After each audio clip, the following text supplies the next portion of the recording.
Hi, everyone, and welcome to Life Commentaries. I'm Diane M. Samard, and I'm hanging out today with my Christmas tree collection.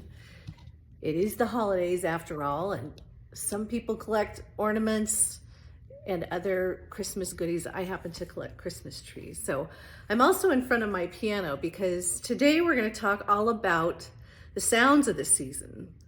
And of course, I'm music by that. And music is such a huge part of my life for many reasons. I came from a musical family. My mother was a music teacher. And every year at this time, I look forward to getting to listen to all the Christmas carols. There's such a great tradition. And of course, I have a playlist for that.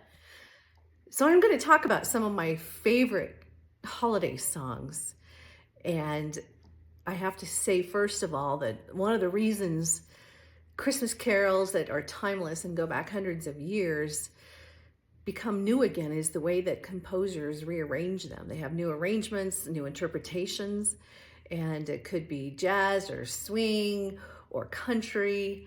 And it's just a person's take on emotionally how a song impacts them. And I just love how different groups interpret these classic songs differently. And so one of my favorites always is going to be Mannheim Steamroller's arrangement of Silent Night. And of course, I grew up in central Nebraska, not far from where Mannheim Steamroller is based in Omaha. And I was just so impressed with how they captured so much about what I remember about my Christmas childhood. And that includes whispering winds and sound effects. But it was the musicality and their interesting use of different instrumentation that will always stick with me. And so Silent Night wasn't necessarily one of my favorite Christmas songs, but that arrangement has become my favorite. And one of my favorite groups that put out a Christmas album was Lady A, formerly known as Lady Antebellum. And I think it was in around 2012, they put out an album called On This Winter's Night. And of course, Lady A has 3-part harmony, which they're known for, and their voices just blend together so perfectly. And so it just speaks to me at the holiday season.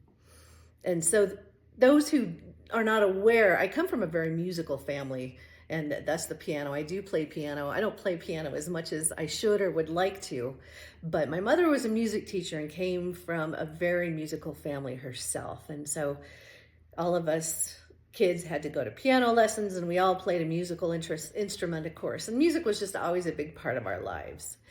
And then when I went to community college, fresh out of high school, I was part of a singing group. I always joke that in high school, I had to play and accompany all of the choruses and singers because not many could play piano. So I was always stuck behind the piano. And of course, Mom was our music teacher, so I didn't have a choice.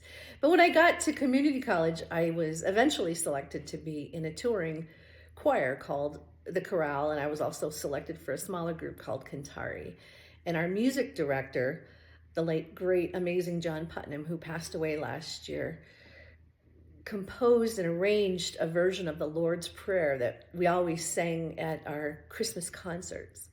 And he always had someone tell a story about how the Lord's Prayer is perhaps the ultimate piece of Christmas music because of the meaning behind it. And as we in the choir sang the Lord's Prayer to his arrangement, someone would explain the meaning of the Lord's Prayer as a song. And so I was able to get a copy of the arrangement before John died. He was willing to share that. And it's just such a special place in my heart that piece of music holds. But for me, what I look forward to every year is the sounds of the season, this music that doesn't get played throughout the rest of the year. Well, it did during COVID. I take that back. They were playing Christmas songs during COVID to calm us all down. But I just love this time of year because it's sacred, because it's so relaxing, because it's so dark most of the time. Having a snowstorm today, so it just seems like it's perfect for the season. But I want to just close with these thoughts that the holidays, the music, the decorations, time with friends is just one of those unlikely gifts that only occurs this time of year. And I try to carry that spirit with me throughout the rest of the year. But this is such a special time, and I try to make it as special as I can and clear my calendar to reflect and to just spend time with friends, reflecting and looking forward to a new year and a new season, and which is in itself an unlikely gift. So as you spend your holiday season, I encourage you to listen, think about your favorite song, music, moments of this season, because they are unmatchable, unlikely gifts. We'll see you next time.